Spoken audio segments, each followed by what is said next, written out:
இந்த படுவாய் இப்ப வர்றோம்னு சொல்லி என்னோட தான் வந்தேன். போய் தொலைஞ்சேன். எவன் வாங்கி கொடுத்தான்னு தெரியல, எங்கன மட்டையாகி கிடக்குறான்னு தெரியல. யாரோ போய் யார் வாங்கி கொடுத்தாலும் ஓடிடுறேன். என்ன பண்றது? ஒரு ஆள் மட்டும் தான் சவுண்ட் கேக்குது, வரேன்னு நினைக்கிறேன். அண்ணே வந்துட்டனே. எங்க போன தம்பி இவ்வளவு நேரம்? ஆனா அது சொல்லி ஆகணுமாண்ணே. கேட்டா சொல்லணும்டா, சொல்லி ஆகணுமா? இல்ல கேட்டா பதில் சொல்லணும். சொல்லு. சொன்னாலும் அடிப்பீங்க. தெரியுதுல்ல, சொல்லு. அண்ணே டேய் சொல்றான்னு சொல்லிக்கிருக்க, அப்புறம் பேசாம இருக்கா? சொல்லு சொல்லு சொல்லு சொல்லு. உங்களை பாக்கலான்னு வந்துட்டே இருந்தேனே. சரி. திடீர்னு மயிறு பசி ஆரம்பிச்சிச்சு. பக்கத்துல பார்த்தா ஒரே வாடை அரிசி வாடை, கும்பு கும்பு வாடையா? கும்புன்னு தூக்குது. என்ன வாடை? வர்ற வழியில வாடை அடிச்சுன்னா நான் வேற மாதிரி எல்லாம் யோசிக்க தோணும். ஏன்டா பிரியாணினே, பிரியாணி. அப்படி ஏதாவது திருத்தமா சொல்லு. அடுத்த வீட்டுல எனக்கு வாடை வந்துச்சு, இல்ல ஸ்மெல் வந்துச்சு, அது பக்கத்து வீட்டுல இருந்து நல்ல ஒரு பிரியாணி ஸ்மெல் வந்துச்சுன்னு சொல்லு. நான் நடந்து ஒத்துங்கிறது வாடை வந்துச்சுன்னா நான் என்னத்த கண்டேன்?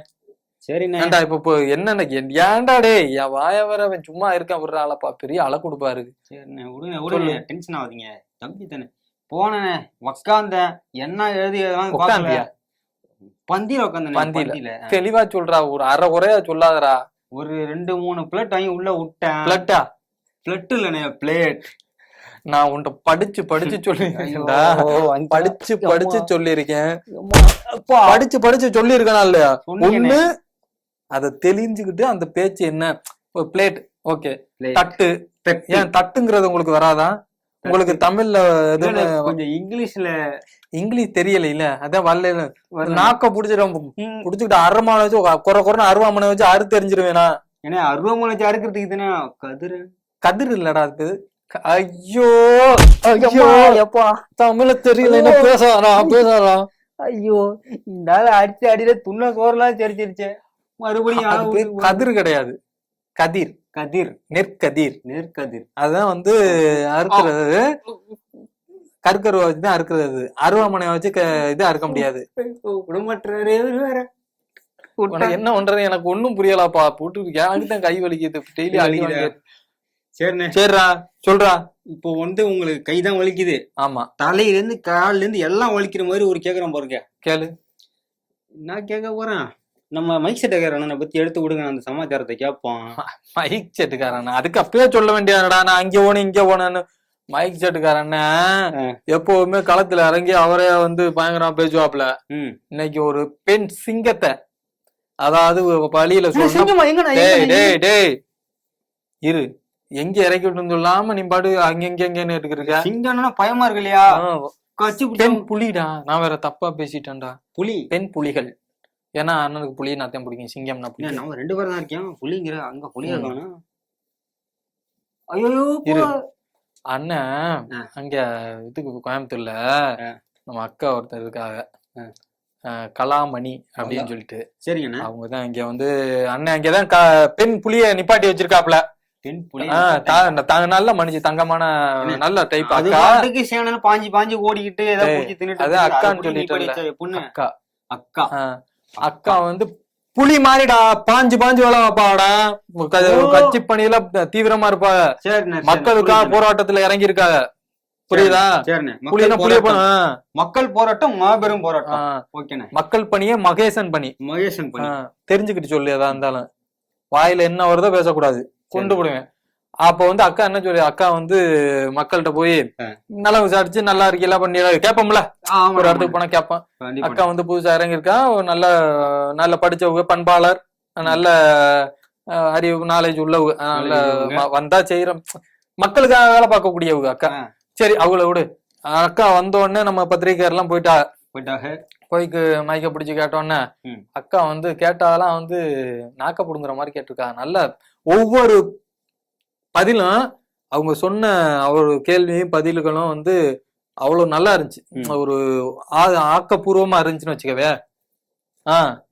ஆக்கப்பூர்வமா இருந்துச்சு. அப்ப என்ன சொல்லியிருக்காங்கன்னா, இந்த கோயம்புத்தூர் தமிழ்நாட்டுல ஏன் இந்தியாவுன்னு கூட சொல்லலாம், ஒரு மான்ஸ்டர். என்ன இப்பதான் ஞாபகம் வருது, நம்ம விஜய் அண்ணா நடிச்சாரு மாஸ்டர், அந்த படமான நான் பார்த்தேன். தியேட்டருக்கு போய் தியேட்டருக்கு போவே இல்லையா? அது மாஸ்டர். Master monster. மாஸ்டர். ஐயோ ஐயோ மறுபடியுமா? அம்மா பேசுவியா? பேச மாட்டேன். மான்ஸ்டர் சொல்லு. மான்ஸ்டர். நீ என்ன பேசக்கூடாது நீங்க? சரி இத சொல்லு, அதுக்கப்புறம் பேசாது. மான்ஸ்டர் சொல்லு. மாஸ்டர். சரி வா அப்படியே பொத்திக்க. கைய எடுத்தானு வச்சுக்க, கைய ஒடிச்சு திருறி ஒடிச்சு புனி. சரியா? பேசாம கேளு. வாய திறப்ப அந்த பயம் இருக்கணும். புரிஞ்சு புடுவேன். அப்ப அக்கா சொல்லியிருக்கா இது வந்து தமிழோட மான்ஸ்டர்.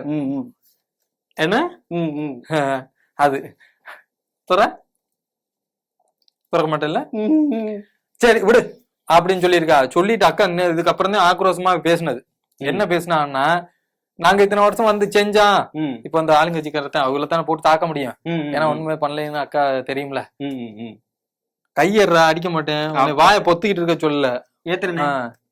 அப்ப அக்கா என்ன சொல்லியிருக்காங்கன்னா, இதுவரை நீங்க என்ன பண்ணிருக்கீங்க? வந்து இலவசம் கொடுத்ததெல்லாம் நாங்க வந்து வாக்குறுதியில அந்த வாக்குறுதி கொடுத்துட்டோம், இந்த வாக்குறுதி கொடுத்துட்டோம், நிறைவேற்றின மாதிரியே பேசுறிய. அப்படி என்ன வாக்குறுதி நிறைவேற்றிருக்கீங்க? கரெக்டா கேட்டிருக்கா. இலவசம் இலவசம் இலவசமா கொடுக்குறோம். நீ இந்த இலவசம் எல்லாம் நாங்க கேட்டோமா? கேட்கவே இல்ல. சரி கொடுத்திய. யார் விட்டு காசை கொடுக்குது? யார்கிட்ட கையில எடுத்துட்டு கொடுக்குறிய? ரைட்டு விடுங்க. இந்த பஸ் விட்டான், நாங்க பெண்களுக்கான பஸ் விடுறோம்னு சொல்லிட்டு ஓசி பஸ் விடுறான், ஓசியில ஏறிக்கிட்டு போக தெரியுதுல்ல அப்படின்னு சொல்லி அநாகரியமா, அதாவது பெண்களை வந்து இழிவா பேசுற மாதிரி அந்த இதுல ஒரு முதிய அமைச்சர் வந்து பேசுறாரு. ஆமா அது ஒண்ணு. அதுக்கு அடுத்து 1000 ரூபாய் நாங்க வந்து பணம் கொடுக்கறோம், அதாவது பெண்களுக்கான பணம் கொடுக்கறோம், உரிமை தொகை அப்படின்ட்டு. அதுல வந்து நீங்க லிப்ஸ்டிக் பூசிட்டு பகுமானமா தெரியுதோ அப்படி எல்லாம் பேச தெரியுதுல்ல, அப்படி எல்லாம் அனாரியம் பேசுறாரு அதே அமைச்சர். இவருக்கு பத்தி இல்ல குடுக்குற காசை வச்சுக்கிட்டு லிப்ஸ்டிக் எல்லாம் பூசிக்கிட்டு பகுமானமா தெரியுதோ அப்படின்னு சொல்லி ஒரு நாராசமெல்லாம் இந்த அதே அமைச்சர் பேசுறாரு. அவர் வந்து தாய் தாப்பம் அக்கா தங்கச்சியோட பிறந்திருக்காரா என்னன்னு தெரியலன்னு அக்கா ரொம்ப சங்கடமா தான் சொன்னாங்க. இந்த மாதிரி எல்லாம் பேசிருக்கிய, இதெல்லாம் பேசுற கொஞ்சம் அடக்கி வாசிங்க. இது வந்து உங்க அப்பா காசு உங்க கையில இருந்துகிட்டு கொஞ்சம் காசு இல்லைன்னு சொல்லி கொஞ்சம் அசிங்கமா பேசியிருக்காரு. அதிகமா என்ன அறிவுரை சொல்லியிருக்கா. அதெல்லாம் படிக்காதவங்க தானே இதுல இருக்கவங்க எல்லாம், அக்கா படிச்சவங்க இல்ல. அதெல்லாம் வந்து அண்ணன், ஆமா அண்ணன் இதுல இருக்கவங்க எல்லாமே நல்லா படிச்ச எஜுகேஷன் பீப்புள்ரா, எல்லாமே நல்லா படிச்சவங்கடா. பாட்டிக்கு எல்லாமே நல்லா படிச்சவங்க. ஆமா எல்லா இங்கிலீஷ் விடுறா. இங்கிலீஷ் ஒரு நாலேஜ், அறிவு கிடையாது, நாலேஜ். சரி பேசாம பாரு. அப்புறம் எனக்கு ஒரு கை வலிக்குது, பேசாம பாரு. இங்கிலீஷ்ங்கிறது ஒரு அறிவு வலிக்குது, நாலேஜ் தான். ஒரு வந்து ஒரு மொழி தான். காய்கறி கடையில இருக்கு சொல்லிக்கிட்டு இருக்கேன் கேள்றா அப்படின்னு சொல்லியிருக்காங்க, சொல்லிட்டாங்க. ஆமா அந்த மாதிரி சொல்லிட்டு அப்புறம் என்ன சொல்லியிருக்காங்கன்னா, நம்ம மோகி ஐயா வந்து கொஞ்சம் தாக்கித்தான் பேசியிருக்காங்க. என்னன்னா, நீங்க என்னதான் வாக்குறுதி கொடுத்தாலும் உங்க மலர் இங்க மலரவே மலராது, எதுக்கும் ஆகாது. 10 பேஜ் அம்மன் ஜல்லிக்கு பிரயோஜனம் இல்ல, ஒண்ணு வராது அப்படின்னு ஒத்த வரையில முடிச்சுட்டாங்க. முடிச்சுட்டு என்ன சொல்லியிருக்காங்கன்னா, இவங்க எல்லாம் இத்தனை வருஷமா என்ன உங்களுக்கு பண்ணிருக்கா, லிஸ்ட் போட முடியுமா? முடியாது. போடுற மாதிரி ஒன்னும் செய்யல. கொள்ளையடிச்சதான், அனைத்து வளங்களையும் கொள்ளையடிச்சதான் மிச்சம். ஆனா நாங்க சாமானிய பிள்ளைகள், எங்களுக்கு இப்ப எங்களை வந்து அரியணையில ஏத்தி அமர்த்துங்க, 13 அதாவது அரியணை ஏத்தி அமர்த்துங்க, உங்களுக்கு என்ன வேணுமோ நாங்க களத்துல நின்று நாங்க செய்வோம். அதே மாதிரி 13 வருஷமா எந்த கட்சியோடையும் கூட்டணி போடாத ஒரே கட்சி நாம் தமிழர் கட்சி மட்டும்தான். தமிழர் கட்சி. மத்த யாரும் கூட்டணி எதுக்கு போடுறாங்கன்னா, அவங்க வளங்களை சம்பாதிக்கிறது. ஜெயிச்சு வந்துட்டோம்னா அந்த வளங்களை பூரா சுரண்டி மக்கள் பணத்தை கொள்ளையடிச்சு பகுமானமா கூரை வீட்டுல இருக்க பெரிய பங்களா கட்டி ஏசியில சொகுசா வாழணும் அப்படின்னு வர்றாங்க. நாங்க அப்படி கிடையாது.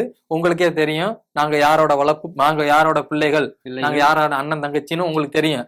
நாங்க வந்தா உங்களுக்கு நெய்வோம். இதுக்கு அப்புறம் எந்த திராவிட கட்சியிலும் சரி, எந்த கட்சியிலும் சரி, நாங்க ஒரு டைம் அரியணையில ஏறிட்டோம்னா அடுத்து உட்காரவே முடியாது. ஏன்னா நாங்க தான் வருவோம். ஏன்னா மக்களுக்கு என்ன வேண்டுமோ அடிப்படை, மக்களுக்கு தேவை இலவசம் கிடையாது, அடிப்படை வசதி, நீர், மருத்துவம், கல்வி, இது 3 அடிப்படை அத்தியாவசியம். இது வந்து தேவை. எதுப்பா? சாப்பாடு நீர்ல வந்துரும்டா. சாப்பாடுலாம் நீர்ல வந்துரும். சாப்பாடு வந்து ஓசியிலே போடுவான்னு நினைக்க கூடாது. நான் சொன்னது வந்து மருத்துவம், கல்வி, நீர், இதெல்லாம் வந்து இலவசமா கிடைக்கணும். சோறு திங்க தெரியுதுல, சோறு வந்து உழைச்சி சம்பாதிக்கணும். உழைச்சி சம்பாதிச்சு சாப்பிடணும். ஓசியில எவனும் கொடுப்பான்னு இருக்கக்கூடாது. அது பேர் பிச்சை. இவங்க நீ அப்படியே ஓசியில வாங்க கட்டினா உங்களை பிச்சைக்கார மாதிரி ட்ரீட் பண்றாங்க. புரியுதா இல்லையா?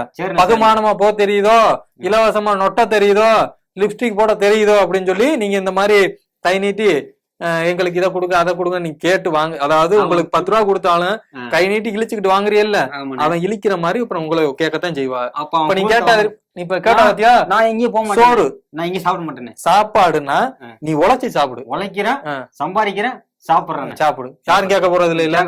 அந்த சோறு தாண்டா ஒரு பருக்க இருந்தாலும் உடம்புல ஒட்டும். ஓசியில வாங்கி திங்காதீடா. நான் திங்க மாட்டேன், ஓசியில திங்க மாட்டேனே.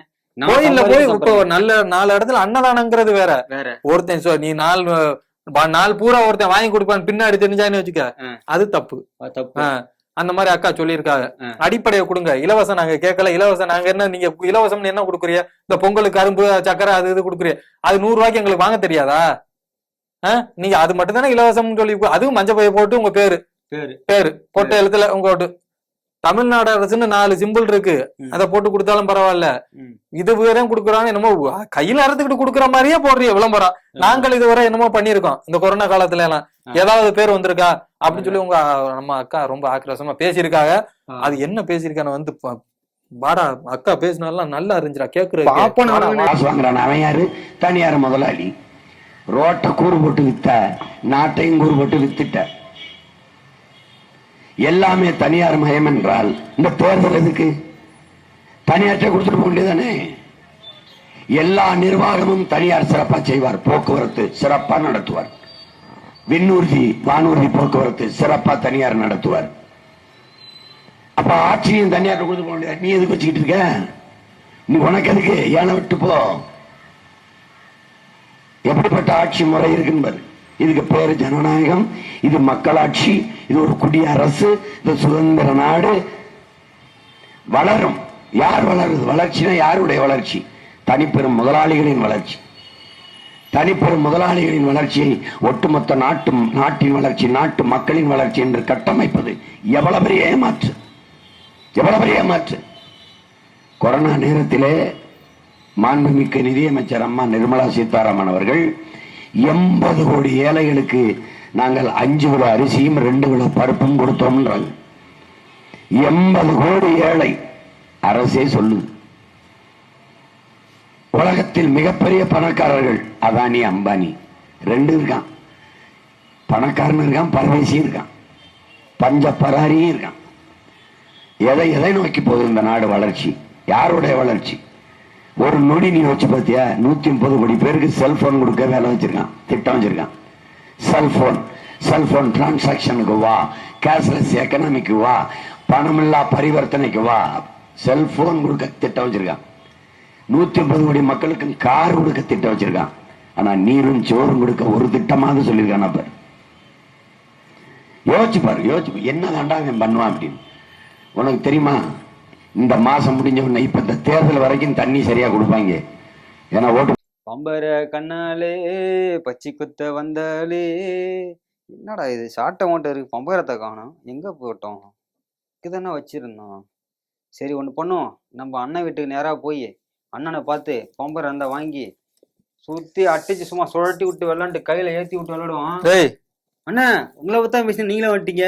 என்ன சாட்டை இருக்க முடியா? சாட்டை வச்சுக்கிட்டு இருக்காம பாக்காம இருக்க முடியல. ஆமா, இவரு அப்படியே பாக்காம ஆசையில வந்துரு. அவரு எப்ப பார்த்தாலும் அடிக்கிறதுக்கு கொஞ்சம் மாதிரி இருக்கிறீங்க. ஆமாடா, வேற யாரு மேல இருக்கு காட்டுல உண்மையில தானே கட்ட முடியாதுனால வேற யார போய் அடிக்கிறது? இது என்னடா சாட்டை வச்சுக்கிறது? எங்கேயும் தொங்க போறியா? ஒண்ணு இல்லன்னா டேய், என்னடா பட்டுக்கயிறு மாதிரி இருக்கு, அருணா கயிறா, சாட்டை ஆடாது, பம்பர சாட்டை ஆடா, எங்கேயும் தொங்க போறியா? உன்னை தொங்குறது நான் தான் உன்னை கொள்ளுவேன், நீ நான் தொங்க கூடாது, கொண்டு விடுவேன். டெபினெட்லி என்ன கொள்ளு.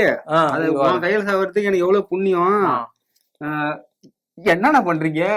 இல்ல சாட்டை வச்சிரு. என்னடா அந்த சாட்டை வச்சுக்கிட்டு எங்க பம்பராங்க? அதானே வச்சதை காணும். வாங்கிட்டுதான் கேட்டு வாங்கி பம்பரம் விளையாடலான்னு பார்த்தேன். நீங்க பம்பரமா? பம்பரம் தான் பறந்து போயிருச்சு. பம்பரம் ஒரு சுக்கும் கிடையாது. என்ன உனக்கு இப்ப? சரி பம்பரம் இல்லடா. இல்ல பம்பரத்தை பத்தி சமாச்சாரத்தை அது வேணா சொல்றேன். பம்பரம் எல்லாம் கிடையாது. தலையில தண்ணி குடிச்சாலும் பம்பரம் இல்லைன்னு பம்பரம் கடையிலே இல்லையா? என்னடா பம்பரம் கேக்குறேன்? கடையில தான் 10 ரூபா நிக்கிறேன். 10 ரூபா 10 ரூபா தான் முடிஞ்சு. நீ 10 சும்மா சுழட்டி ஒரு சுத்தும்ல. அம்மன் ஜல்லிக்கு பிரயோஜனம் கிடையாதுடா. அடிச்சு வட்டா பம்பரம் இல்ல. நீ வேணா கதை வேணா சொல்றேன், பம்பரம் கதை வேணா கேக்குறியா? சொல்லு கேப்பா. நல்லா இருக்கும் கதை. நாளை தாங்க போன கதையா நல்லா இருக்கும். சொல்லுங்க. நம்ம திருச்சியில இந்த பம்பர சின்னக்காரர் இருக்காருல்ல. ஆமாண்ணே, நம்ம ஒவ்வொரு சின்னக்காரரு ஐயாதான். ஐயா நல்ல மனுஷன், நல்லா பேசுவாப்புல. நல்லா பேசுவாப்புல. ஒரு காலத்துல நாடாளுமன்றத்துல நல்ல பேச்சு பிரிச்சு விட்டாப்புல. நல்லா பேசுவாரு, நல்லா பேசுவாரு. அவர் பேர் என்ன தெரியுமில? அவரு பேரு குழந்தை உள்ள கேட்டாலும் சொல்லுமானே, கோபால்சாமி. அந்த மாதிரி தங்கமான மனுஷன். அவர் வந்து திருச்சிக்கு போயிருக்காரு. ஏன் போனார்னா, அதாவது அந்த தொகுதியில அவருடைய தவ புதல்வர் அவரு அங்க நிக்கிறாப்புல. அவருக்கு வந்து ஆதரவு கேட்டு போயிருக்காருன்னு வச்சுக்க. அங்க போய் மக்களை எல்லாம் பார்த்து எல்லாம் நல்லா இருக்கல பண்ணி விசாரணை பண்ணிட்டு விசாரிச்சுட்டு நல்லா இருக்கலாம் அப்படின்னு, நல்லா இருக்கல பண்றீங்களான்னு கேட்டு இந்த இடத்துல வந்து நம்ம பையன் நிக்கிறாப்புல. என் பிள்ளைய நிப்பாட்டி வச்சிருக்கேன் அப்படின்னு சொல்லிட்டு, ஐயோ தெரியும் அப்படிலாம் இல்ல, என்னுடைய நம்ம இயக்கத்தோட உறுப்பினர் தொண்டன் அப்படின்னு இவரா சொல்லிக்கிருக்காரு. என்னமோ பூனை கண்ணை மூடிட்டு பாலை குடிக்கிற மாதிரி இவர் சொல்றாரு. இவர் சொல்றாரு, நம்ம எல்லாம் கேட்போம்ல, என்ன சொன்னாலும் கேட்டோம் நினப்பு குசும்புக்காரரா இருப்பாரு போடலாம். என்ன சொல்றாருன்னா, அதாவது ஒரு புள்ளைய வந்து நிப்பாராம், அவரை தலைவர் ஆக்கணும், பொதுச் செயலாளர் ஆக்குவாங்களாம். மறுபடியும் வந்து சொல்லுவாங்க தொண்டன். அப்புறம் வந்து தொண்டன். ஏன் தொண்டன்னா வேற மத்த தொண்டனே இல்லையா அந்த கட்சியில? கேப்பா ஆளா இல்லையா 4 பேரு? கேப்பா இல்ல, பதில் சொல்லணுமா இல்லையாடா? சொல்லணும்லடா. சொல்லணும். அப்ப சொல்லணும். அப்ப இவர் என்ன சொல்லியிருக்கானா, தொண்டன் தான் சொல்லியிருக்காரு. என்னமோ மத்தவங்களுக்கு சரி ரைட்டு என்னமோ நடக்கட்டும். அப்ப வந்து இது கேக்குறேன், எனக்கு வந்து அப்போ கண்ணீர் மாலை போயிருச்சு. என்னன்னா, சின்ன வச்சிருந்தேன் பம்பரம்னு புடிங்கிட்டாங்க. கேட்டதுக்கு அடிக்க வரேன். என்ன சொல்றான்னா, 6% வந்து வாக்குப்பதிவு ஆயிருக்கணும், 6% இருக்கணும். ஆனா அதனால புடிங்கிட்டா தரமாட்டேன்றாங்க அப்படின்னு சொல்லிட்டு மறுபடியும் என்ன சொல்லியிருக்காருன்னா, 6% சொல்லியிருக்கா, சரியா கவுண்ட் பண்ணல, கரெக்டா இது பண்ணல, சரியா நிர்ணயிச்சிருந்தாங்கன்னா சரியா இருந்திருக்கும், எங்களுக்கு சின்ன பறிப்பு இருக்காது. நாங்க வந்து எவ்வளவு வாக்குப்பதிவு வாங்கியிருக்கோம்னா 5.99 வாங்கியிருக்காங்க, அவங்க 6 கேட்டிருக்காங்க, அதனால ரிஜெக்ட் பண்ணிட்டாங்க அப்படின்னு சொல்லி ஒழுங்கா பண்ணல, இத சும்மா விட மாட்டேனாங்க, இது முடியட்டும், நீ வெட்டு குத்தாயி பேரும் ஹைகோர்ட்ல போய் நான் அப்பீல் பண்ணி மேற்கொண்ட பெரிய பிரச்சனை ஆக்காம விட மாட்டேன்னு சொல்லியிருக்காரு. இவர் சொன்னாலாம் நான் இருந்தேன், அவங்க 6% சொல்லியிருக்காங்கல்ல, அப்ப 6% கரெக்டா இருக்கணுமா இல்லையா? கண்டிப்பா இருக்கணும். அப்ப 5.99 இருந்தா ரிஜெக்ட் பண்ணதான் செய்வாங்க. எடுக்கணும்லடா. 35 மார்க் எடுத்தா 35 மார்க் எடுத்தாதான் பாஸ். 35 எடுக்கணும். 34 தானே. சவடாலுக்கெல்லாம் போட முடியாது, ஒரு மார்க் போட முடியாது. அது நல்ல அதாவது வாத்தியார் சரி ஒழுங்காவும் படிச்சு தொலைய மாட்டேங்கிறேன், அடுத்த கிளாஸ் போனி தொலைஞ்சா சரி, நம்ம வதையும் கொலைய வாங்குறேன் பீரியட்ல உட்காந்துக்கிட்டு நம்ம வகுப்புல இருந்து ஒரே அக்கா போறாரு போய் தொலையட்டும் அடுத்து அப்படின்னு சொல்லி அந்த வாத்தியாரா பார்த்து உனக்கு மனசு வச்சா 33 வாங்கினாலும் பாஸ் போடுவாரு. ஏதாவது ஒரு கரெக்ஷன் பண்ணி போட்டு தொலைவாருன்னு வச்சுக்க. நீங்க போய் ஹைகோர்ட் எந்த மாண்பை நீங்க இது பண்றதுல சுப்ரீம் இது என்ன எலெக்ஷன் கமிஷன் சொல்லி இருக்குன்னா நீங்க அதை ஃபாலோ பண்ணணும்ல. அவங்க சொன்னது 6%, நீங்க 5.99. அப்ப சரியா இல்லைனாலதான் ரிஜெக்ட் பண்ணிருக்கா. அவங்க மேல வழக்கு போடுவாங்களாம். என்னையா நான் அது என்னையா அது எல்லாத்துலயுமே ஊழல் பண்ணுவியா, எல்லாத்துலயுமே அப்படி பிராடு வேலை பண்ணுவியா? நான் சரி நல்லா பேசுவாப்ல.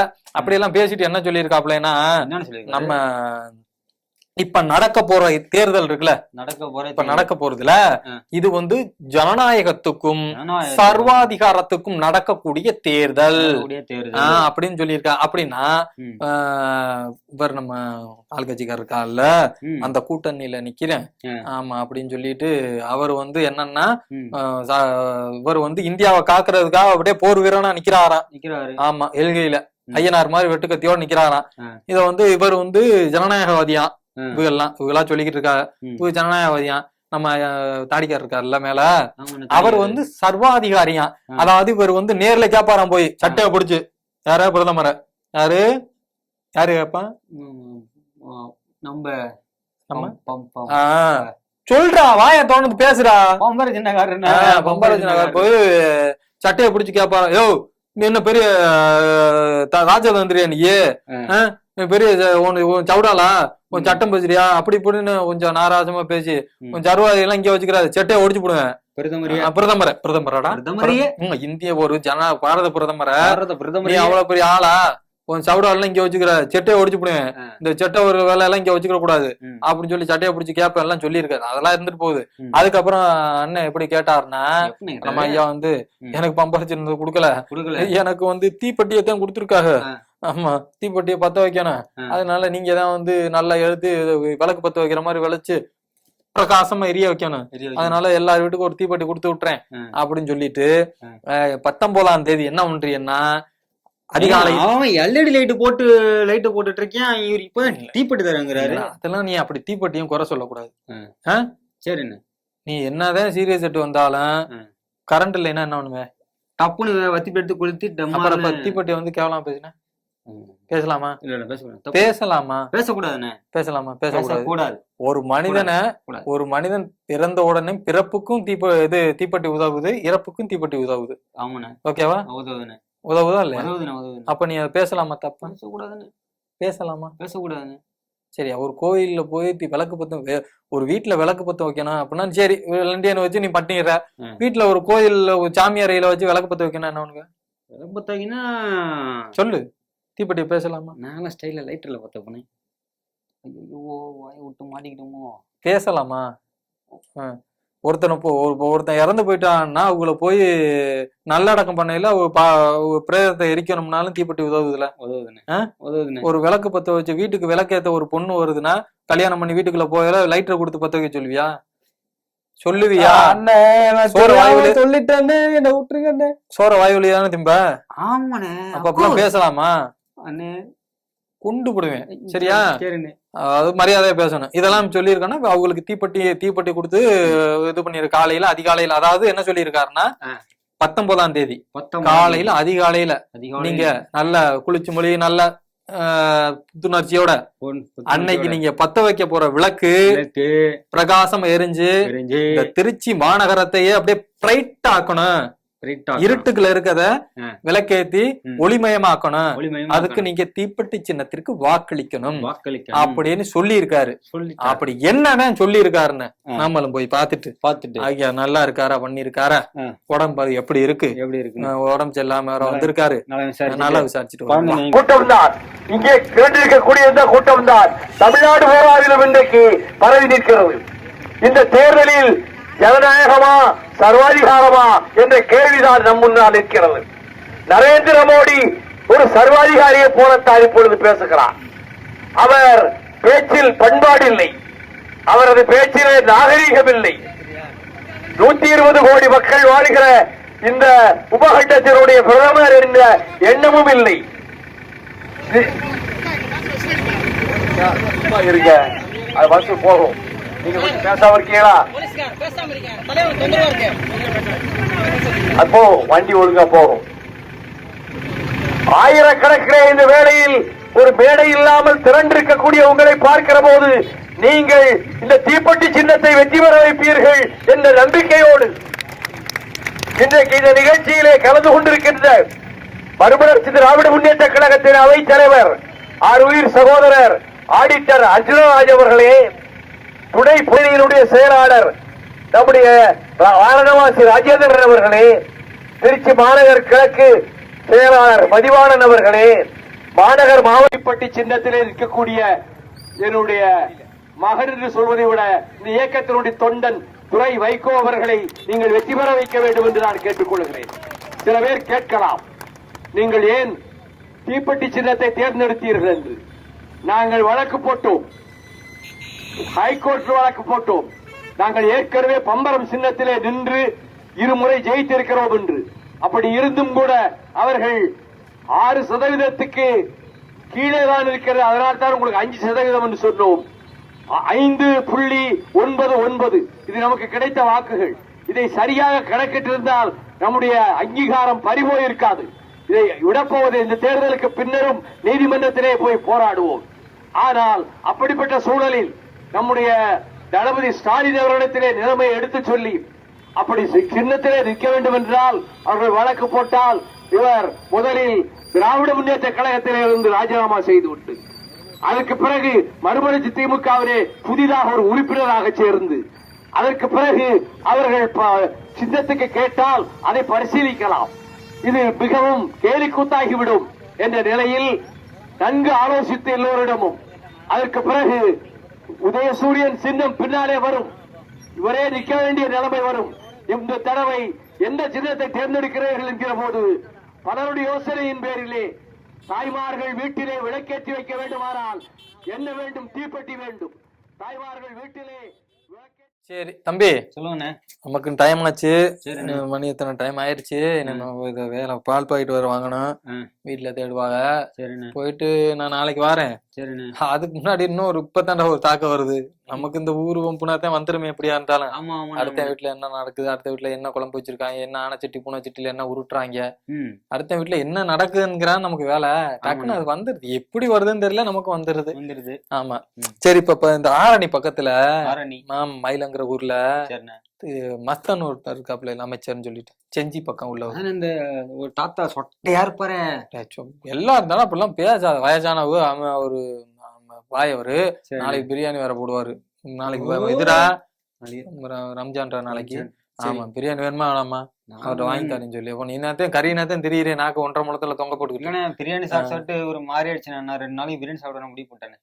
நாளைக்கு ரம்ஜானுக்கு யாரும் கொடுத்தா வாங்க மாட்டேன். நான் 2 நாள் சாப்பிட மாட்டேன். சரி பாப்பா, நாளைக்கு மட்டும் பிரியாணி வாடையோட இங்கிட்டு வா செத்தேனி. சரி அதை விடு. ஒருத்தர் போய் இந்த மயிலங்கிற ஊருக்கு போயிருக்காரு. சரி போய் ஆளுகளை ஆதரிச்சு பேசுறாருன்னு வச்சுக்க. பேசுனா என்னத்தையும் பேசிட்டு வர வேண்டியானே. இந்த வெயில் வேற வேகாத வெயில் அடிக்குதுல. வேகாத வெயில்ல ஒருத்தன் ஐஸ் வைக்கிறதுக்கு ஒரு சைக்கிள்ல ஒருத்தன் வண்டியில டப்பா கட்டிட்டு வருவாள் ஊர்ல அடியெல்லாம். அந்த மாதிரி பாலை குச்சி ஐஸ், சேமியா ஐஸ்னு குச்சி ஐஸ். அந்த மனுஷன் பாவம், அவன் இங்க போய் அவங்க கடன்பட்டு பொண்டாட்டி தாலி அடகு வச்சு வாங்கிட்டு வந்திருப்பான் பாவம். வேகாத வெயில்ல சுத்தி 1 ரூபா 2 ரூபாய்க்கு வித்துக்கிட்டு இருக்கான்னு வச்சுக்க. அவனை கொத்தோட தூக்கிட்டு வந்துட்டாங்க. தூக்குடான்னு சொல்லி கொத்தோட தூக்கிட்டு வந்து அவனை அடிச்சு வட்டிட்டாங்க. ஆமா முடிஞ்சு. அவன் அடிச்சு வரட்டிட்டு ஓபன் பண்ணி இந்த அமைச்சர் இருக்காருல்ல அவரு போறவன் எல்லாம் கூப்பிட்டு குச்சி எடுத்து இது போறவன் எல்லாம் எல்லாரையும் கூப்பிட்டு போறாள் ரோட்ல பூரா பேரும் கூப்பிட்டாச்சு. கூப்பிட்டு எல்லாரையும் வாயில சொருகிட்டாரு. வாயில நினைக்கிற மாதிரிலாம் ஒண்ணு சொருகல. பார்த்தேன் குச்சி ஐஸ் கொஞ்ச நேரத்துல டர்க்கு விட்டுருச்சுன்னு. குச்சி ஐஸ் அது எப்படி தெரியுமா? போறவரெல்லாம் கூப்பிட்டு இந்தா சாப்பிடு அந்த மாதிரி அழுத்துறாரு. சத்தியமாடா? ஐயோ நான் என்னைக்கு நான் நடக்காததையும் சொல்லியிருக்கேனா? இல்லண்ணே, நீங்க நடக்கிறதான் சொல்லுவீங்க. உள்ள எடுக்கிறாரு வண்டி எப்படி வச்சுக்கிட்டு உள்ள எடுத்துக்கிட்டு இந்தா ஐஸ் இந்த ஐஸ் அப்படின்னு பாறையம் போறவங்கள சின்ன என்னமோ 16 வயசு கொமர மாதிரி. யாரு இந்த குச்சியை எடுத்து சொருகுறாருல ஒரு 16 வயசு கொமர மாதிரி ஒரு வயசான ஒரு வாராரு. அவதான் அவங்க கட்சிக்காரதான் பெரியவர இங்க வாங்க ஐஸ் சாப்பிடுங்க அப்படின்னு இந்த மோடிக்கு ஐஸ் அப்படின்னு சொல்லி போடுற. இது வந்து நக்கலா இல்லையா? மோடிக்கு அவருக்கு குடு, வயசானவர்னா என்னமோ பெரியவரேன்னு சொல்லி கொடுத்துருக்கான். இந்த பெருசு பெருசு அப்படின்னா என்னமோ 16 வயசு குமாரனா. சரி அதையும் விடு. இன்னொருத்தர் வாழ்க்கையா ஒரு சொட்டையா ஒருத்தர் வந்தாரு வயசானவரு. அவரை கூப்பிட்டு நீ தான் மோடி, உனக்கு தான் குச்சி ஐஸ் அப்படின்னு உள்ள சொருகி எடுத்து உள்ள சொருகிட்டு இந்தியாவை நம்ப வைத்து ஏமாற்றிய மோடிக்கு குச்சி ஐஸ். இந்தியாவை நம்ப வைத்து ஏமாற்றிய மோடிக்கு ஐஸ், குச்சி ஐஸ் அப்படின்னு வாயில வைக்கும் போது அது நாராசமா இருக்கு. அது பார்க்கும்போது வந்து இவங்களுக்கு இது வந்து ஒரு பிரதமரையோ ஒரு பொறுப்புல இருக்காரு. நீ பொறுப்புல இல்ல, சாதாரண மனுஷனை சொல்லினா கூட பரவாயில்ல, ஒரு பொறுப்புல இருக்காரு. இவர் ஒரு பொறுப்புல இருக்காரு. குச்சி ஐஸ் ஐஸ்கிரீம் கொடுத்துருந்தா கூட ஏதாவது சொல்லலாம். குச்சி ஐஸை கொண்டே வாயில சொருகிற வந்து வாழைப்பழத்தை சொருகிற மாதிரி அது நாராசமா இருக்கு. இப்ப திருப்பதிக்கு எல்லாம் போனேன்னு வச்சுக்க, புடிச்சு பட்டைய புண்ட நாமத்தை போட்டு. அது வேலையில இருந்து பணக்காரனாலும் சாமானிய மக்களா இருந்தாலும் நாமம் போடுவாங்க. அந்த மாதிரி போற வரலாம் புடிச்சு வாயில சொருகி குச்சி ஐஸை வச்சு காமிச்சா அது வந்து ஒரு அநாகரியமா இல்லையா? அந்த பொறுப்புக்கு ஒரு மரியாதை வேணாமா? இந்த மட்டும் மரியாதை நடந்துக்கிறத கொஞ்சம் தவிருங்கப்பா. இத வந்து கொஞ்சம் புரிஞ்சு நடந்துக்கிறேங்க. யாரா இருந்தாலும் ஒரு பதவிக்கும் ஒரு பொறுப்புக்கும் மரியாதை கொடுங்க. ஒரு உங்களுக்குன்னு ஒரு பொறுப்பு இருக்கு. ஒரு நீங்க உட்கார்ந்து இருக்க இடம் கொஞ்சம் பெரிய இடம் அப்படிங்கும் போது அந்த இடத்துக்கு மரியாதை கொடுக்கணும். இடம் பொருள் ஏவல்னு இருக்கு, அது எப்பவுமே தெரிஞ்சுக்கணுங்க. இடம் பொருள் ஏவல் முக்கியம். எங்க என்ன பேசணும், எங்க என்ன பேசக்கூடாது, எங்க எதை செய்யணும், எங்க எதை செய்யக்கூடாதுலாம் இருக்கு. கண்டாண்ட இடத்துலயும் கண்டதை சொல்லக்கூடாது. சாப்பிடுற இடத்துல இருந்து சாப்பிடணும். பாத்ரூம்ல போய் சாப்பிட்டா நல்லாவா இருக்கும்? இல்ல சாப்பிடுற இடத்துல ஏதாவது பண்ணா நல்லா இருக்கும். கப்பு அடிக்கும்ல, பண்ணலாமா? பண்ணக்கூடாதுல. அது இனிமே பண்ணாதிய, யாரும் அந்த மாதிரி எதுவும் பண்ணாதிய.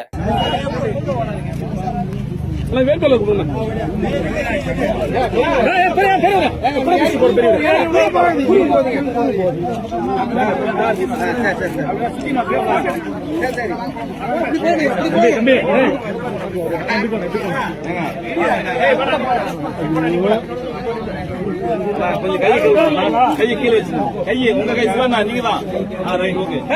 யாரு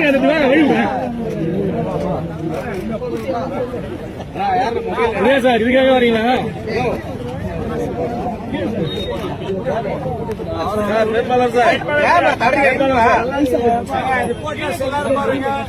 செய்தி சொல்றேன், நல்லா கொடுக்குறேன், செய்தி சொல்றேன்.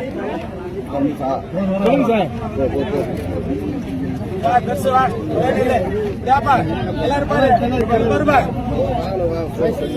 தள்ளாதீங்க. மோடி அவர்களே, இந்திய நாட்டை நம்ப வைத்து ஏமாத்தும் மோடிக்கு இதோ குச்சி ஐஸ், இதோ மோடிக்கு குச்சி ஐஸ், இதோ மோடிக்கு குச்சி ஐஸ், மோடிக்கு குச்சி ஐஸ்.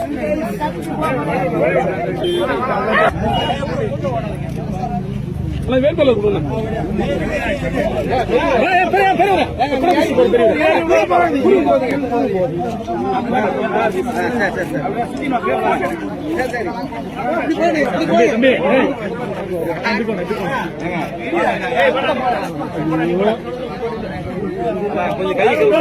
கையை கீழே வச்சு, கையை உங்க கை சிவா நீங்க தான். யாரு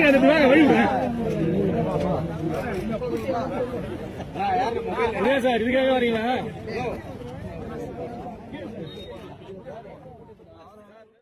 சரி, அவங்களுக்கே தெரிஞ்சா சரிடா, நம்ம போயிட்டு அன்னைக்கு நல்லா ஜாலியா பார்த்தோம். ஏன்னா இது ஒரு காரியம் தான் நமக்கு வந்து ஏற்றுக்கொள்ள முடியாது, ஜீர்ணிக்க முடியாம ஒன்னா இருந்துச்சு. சரி, அதெல்லாம் போயிட்டு போகுது. மேடு பள்ளம் இருக்கு, வாழ்க்கைன்னா மேடு பள்ளம் இருக்கதான் செய்யும். அதுல எல்லாம் ஒரு வாரம் 10 வரலாம் 10 ஒரு மாதிரியா இருக்கு. 5 வாரம் இருக்குன்னா ஒரு 5 வரலாம் ஒரு மாதிரி இல்ல, குட்டை நெட்டை அப்படி எல்லாம் இருக்கத்தான் செய்யும். மனிதர்கள்னே அப்படித்தான் இருப்பா, நல்லவன் கெட்டவன் நடத்தினவன் இந்த மாதிரிதான் இருப்பாங்க. அதெல்லாம் அனுசரிச்சு போவோம், பொறுத்து போவோம். ரைட்டு, ஏன்னா நமக்கு வந்து பொறுத்து போவோம். என்ன பண்றது? சரி, நீ போயிட்டு நாளைக்கு வரும். உனக்கு எதுவும் வேலை? நாளைக்கு எனக்கு ரம்ஜான், பிரியாணி வேணுமா? உனக்கு எதுவும் வாங்கிட்டு வருவா? என்ன எனக்கு பிரியாணி வேணாண்ணே. வேற என்ன வேணும்? கோட்டர் பாட்டில் வேணுமா? நாளைக்கு அடிக்காம வந்தீங்கன்னா அதுவே போதுண்ணே. நான் பேசாம என்ன கேட்டேன் உன்னை? நாளைக்கு ரம்ஜான்ரா, பிரியாணி வாங்கிட்டு வருவான்னு கேட்டேன். ஒண்ணு வேணும் இல்ல வேணாம்னு சொல்லி வேணாம். வேணுண்ணே. வேணுமா வேணாமா? எதை சொன்னாலும் இந்த மனுஷன் அடிப்பாரு. சரிண்ணே. சரி வேணுண்ணே, சொல்றா. சரி, ஐயோ வாயில சரி. சரி வாங்கிட்டு வாங்கண்ணே. பிரியாணி மட்டும் போதும்ல? போதுண்ணே. என்ன பிரியாணி? சிக்கன் பிரியாணி, மட்டனா? அண்ணனுக்கு உங்களுக்கு எது? எனக்கே ஓதிரா. பாயாட்ட பாய் இருக்கா, 4-5 பாய் இருக்கா, என்ன கொடுப்பா, அதுல வாங்கிட்டு வருவேன். பாய்னா மட்டன் தானே வாங்கிட்டாங்கண்ணே. மட்டன். சரி வா.